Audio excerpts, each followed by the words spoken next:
ತೊಂದರೆ ಮಾಡ್ತಾ ಇರ್ತಾರೆ. ಜೈಂದ್ರಾರಮಣ ಗೋವಿಂದೋ, ರಾಮಚಂದ್ರ ಸ್ವಾಮಿ ಪಾದಾರವಿಂದ ಗೋವಿಂದೋ, ಸೀತಾದೇವಿ ಪಾದಾರವಿಂದ ಗೋವಿಂದೋ. ಈ ದೇವತೆಗಳಿಗೆಲ್ಲ ಈ ರಾಕ್ಷಸರೆಲ್ಲ ತೊಂದರೆ ಮಾಡ್ತಾ ಇದ್ರೆ ಆಗ ದೇವೇಂದ್ರ ಎಷ್ಟೋ ಸಲ ದಶರಥ ಮಹಾರಾಜನನ್ನು ಸಹ ಈ ರಾಕ್ಷಸ ಸಂಹಾರಕ್ಕೋಸ್ಕರ ಯುದ್ಧ ಮಾಡೋದಕ್ಕೆ ಕರೆದಿರ್ತಾನೆ. ಒಂದು ಸಲ ಈ ರಾಕ್ಷಸ ಸಂಹಾರ ಮಾಡೋಕ್ಕೆ ದಶರಥ ಮಹಾರಾಜ ಪ್ರಜ್ಞೆಯನ್ನು ಸಹ ಕರ್ಕೊಂಡು ಹೋಗಿ ಯುದ್ಧ ಮಾಡ್ತಾ ಇದ್ರೆ ಪ್ರಜ್ಞೆ ತಪ್ಪೋಗ್ತಾನೆ. ಯಾರು? ದಶರಥ ಮಹಾರಾಜ. ಅಂತ ಸಮಯದಲ್ಲೂ ಸಹ ಕೈಕೇಯಿ ಸಹಾಯ ಮಾಡೋದಕ್ಕೆ 2 ವರಗಳನ್ನು ಕೊಟ್ಟಿರ್ತಾನೆ. ಈಗಿರ್ಬೇಕಾದ್ರೆ ಈ ದಶರಥ ಮಹಾರಾಜ ಸರಿ ಮಕ್ಕಳು ಆನಂದವಾಗಿದ್ರೆ ಈ ಶತ್ರುಗಳ ನಾಶಕ್ಕೆ ಈ ದೇವತೆಗಳ ಗುರು ಬೃಹಸ್ಪತಿ ಹೇಳ್ತಾ ಇದ್ದಾನೆ, ಏನಿಲ್ಲ ಈ ಶತ್ರು ನಾಶ ಮಾಡೋದಕ್ಕೆ ವಿಶ್ವಾಮಿತ್ರ ಅಂತಿದ್ದಾನೆ, ಅವ್ರ ಹತ್ರ ಮನೆ ಹೋಗ್ತೀನಿ ಅಂತ. ಅವ್ರ ಹತ್ರ ಪ್ರಾರ್ಥನೆ ಮಾಡಿಕೊಂಡ್ರೆ ವಿಶ್ವಾಮಿತ್ರ ಯೋಗ್ಯ ಮಾಡ್ತಾನೆ. ಈ ರಾಕ್ಷಸನ ಸಂಹಾರ ಮಾಡಬೇಕಾದ್ರೆ ನನಗೆ 2 ಮಕ್ಕಳು ಬೇಕು ಅಂತೇಳಿ ಅಯೋಧ್ಯೆಗೆ ಬಂದು ಆ ದಶರಥ ಮಹಾರಾಜ ಕೇಳ್ತಾರೆ, ಎಲೆ ದಶರಥ ಮಹಾರಾಜ ನಿಮಗೆ 2 ಮಕ್ಕಳನ್ನು ಕಳಿಸಪ್ಪ, ಈ ಥರ ರಾಕ್ಷಸ ಸಂಹಾರ ಮಾಡಬೇಕು, ದೇವತೆಗಳೆಲ್ಲ ಹೋಮ ಮಾಡಬೇಕು ಅಂತ.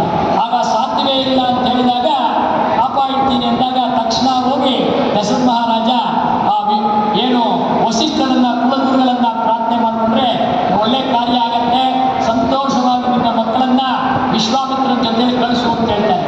ವಿಶ್ವಾಮಿತ್ರ ಈ ಮಕ್ಕಳನ್ನು ಕರ್ಕೊಂಡು ಬರ್ತಾ ಇದ್ರೆ ಅನೇಕ ರಾಕ್ಷಸ ಸಂಹಾರ ಆಗೋಗುತ್ತೆ. ಸಂಹಾರ ಆದ್ಮೇಲೆ ಈಗಿರ್ಬೇಕಾದ್ರೆ ಜನಕ ಮಹಾರಾಜನ ಪುರದಿಂದ ವರ್ತಮಾನ ಬರುತ್ತೆ, ಏನು ಸೀತಾದೇವಿಯ ಸ್ವಯಂವರ ಅಂತ. ಸರಿ ಈ ವಿಶ್ವಾಮಿತ್ರ ರಾಮ ಮತ್ತೆ ಲಕ್ಷ್ಮಣ ಕರ್ಕೊಂಡು ಸರಿ ಜನಕಪುರಿ ನೇಪಾಳ ಜನಕ ಮಹಾರಾಜನ ಸ್ಥಾನಕ್ಕೆ ಹೋದಾಗ ಅಂಗಮಂಗ ಕಳಿಂಗ ಕಾಶ್ಮೀರ ಕೌಸಲ ಕೇರಳ ಅಂತ 56 ರಾಜರು ಬಂದಿದ್ದಾರೆ. ಏನಾಗಿದೆ ಅಂದ್ರೆ ಸೀತಾದೇವಿ ಆ ಜನಕ ಮಹಾರಾಜ ಪರಮೇಶ್ವರನ ಪ್ರಾರ್ಥನೆ ಮಾಡಿಕೊಂಡ್ರೆ ಒಂದು ಆಯುಧವನ್ನು ಕೊಟ್ಟಿದ್ದಾನೆ. ಆ ಆಯುಧ ಹೇಗಿದೆ ಅಂದ್ರೆ ಬಾಣ 10,000 ಜನ ಇರಬೇಕು ಅಂಥದ್ದನ್ನು ತಗೊಂಡು ಬಂದು ಆ ಗರ್ಭಗುಡಿ ಪೂಜಾ ಮಂದಿರದಲ್ಲಿಟ್ಟು ಪೂಜೆ ಮಾಡ್ತಾ ಇರ್ತಾನೆ. 8 ವರ್ಷದ ಮಗು ಸೀತಾದೇವಿ ಚೆಂಡಾಟ ಆಡ್ತಾ ಇರ್ತಾನೆ.